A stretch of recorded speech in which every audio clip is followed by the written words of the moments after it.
Hello guys and welcome. In this video we are going to take a look at the new changes to the Endo system.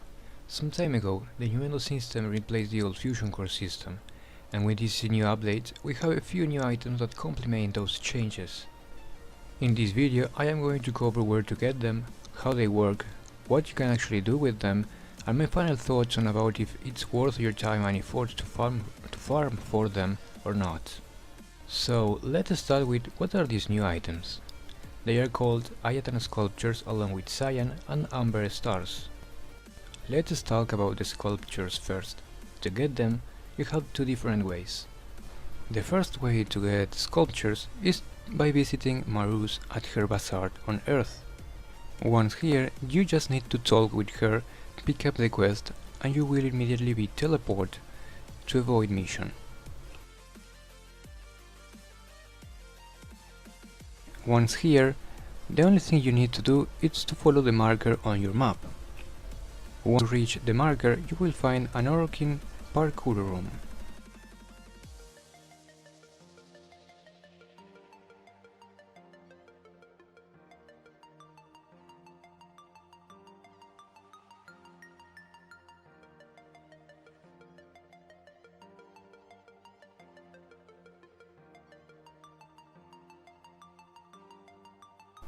If you manage to complete the test, then you will find an Ayatan sculpture as a reward inside the parkour room. Keep in mind that this quest has a cooldown of 1 week, which means that if you want to farm for more sculptures, then you need to go with the second method.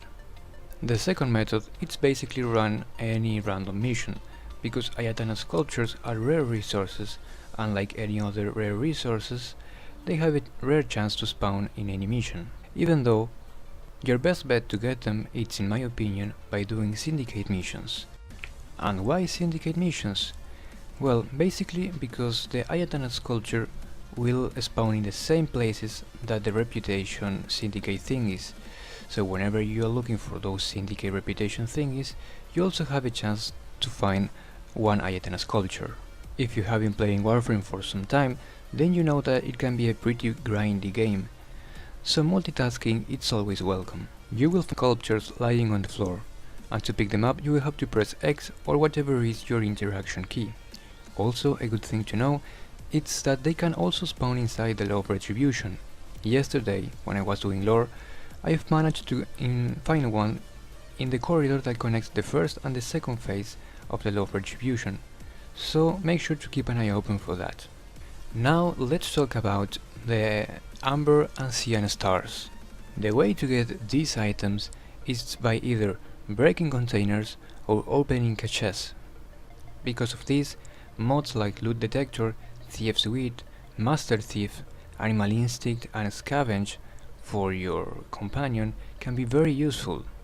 By using these mods, the area where you can seek containers is going to be huge, plus you will have an extra chance to open containers, which will give you extra chance of getting stars. Now that you managed to get some sculptures and stars, where do you go to actually manage them? For that, you have to go to the mod section of your landing craft. And here at the top right corner, you will have this option to manage your sculptures and stars. Here you can start attaching your stars to your sculptures. This will power them up and cause them to start moving.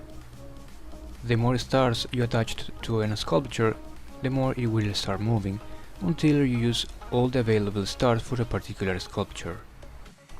This will also increase their endo value. Now you can decide to do two different things with your stars and with your sculptures. One thing to do is to go back to Maru's bazaar and exchange them for a particular amount of endo. Each star and each sculpture will reward you with different amount of endo depending on their rarity. If you exchange a sculpture with stars attached to them, then the endo reward will be increased. If you need to farm for endo, then there are other options that, in my opinion, are better for getting endo than farming for stars and sculptures. One of the best at the moment in game is to go to Sedna and play the arena. Here you can get up to 400 or even 500 endo per each round. So, as a final conclusion, are they actually worth the time and effort? In my personal opinion, I think the biggest reason to try to get them is to use them as a decorative items in your landing craft. In my opinion, they look pretty nice, and they are free, so you don't have to spend platinum or real money to get them. Like I just said, if you really need endo, you can always go to Sedna and play the arena. And that will be it for this video, guys. I want to thank you very much for taking the time to watch it, and if you enjoyed and if you learned something, please don't forget to leave a like or a comment down below, to subscribe for more Warframe, and as always guys, I will see you in the next video.